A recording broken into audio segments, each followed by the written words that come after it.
Magandang gabi po sa inyong lahat. Ako po si Engineer Muammar Ismail.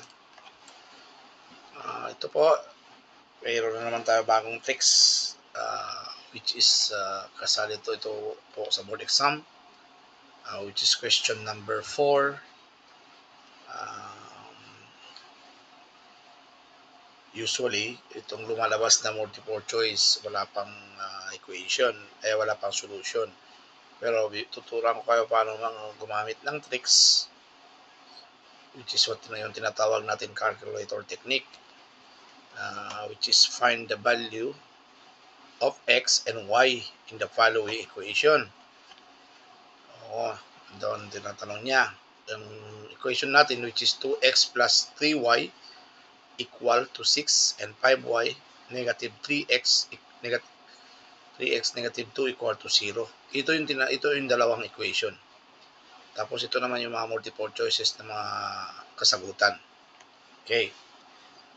Una natin gagawin po, which is gagamitan ng CARQ, mode of setup natin, which is mode of setup equation. Kasi equation yan, di ba? Equation, tinatanong equation. Pick natin yung equation number 5.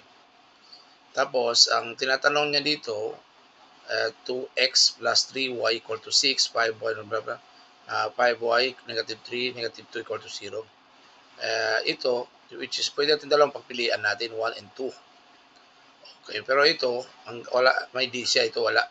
Ibig sabihin, 1 lang pipiliin natin. 1, okay. Now, type natin yung 2, okay, equal. Tapos, positive 3, equal. Tapos, 6, equal. Ang row naman, number 2, which is 5y negative 3, x negative 2 equal to 0. Instead, mauna yung 5y, una natin yung negative 3, which is negative 3, okay, 5, okay, and 2, okay, and equal. X equal to 24 over 19, it which A, B, C, ito po, letter D tayo. O yun, ito yung X natin.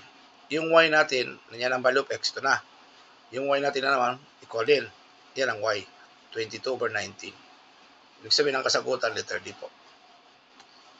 Kung mayroon po kayong katanungan, mag-subscribe lang po kayo. Marami po tayong i-uploads. Ngayon po, calculator technique, baka bukas magsusolve tayo ng equation.